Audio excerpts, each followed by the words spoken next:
দেখুন তো কাপের কোনাটা কীরকম ভেঙে গেছে, ফেলতে ঠিক মন চাইল না।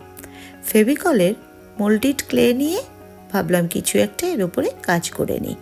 সেই ভেবে দুটো ভালো করে মিশিয়ে নিলাম হাতে ট্যালকম পাউডার মেখে।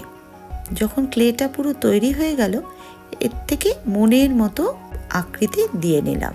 আমি একটা ফুল তৈরি করব, তাই কয়েকটা পাপড়ি গড়ে নিলাম।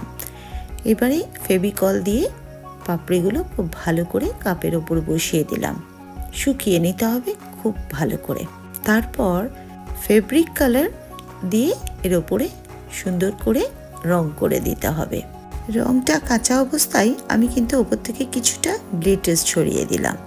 আর এতে আপনারা মোমবাতিও রাখতে পারেন, ভালো সুন্দর লাগবে। আমি কিন্তু অল্প জল আর কয়েকটা পাথর দিয়ে একটা গাছ বসিয়ে দিলাম।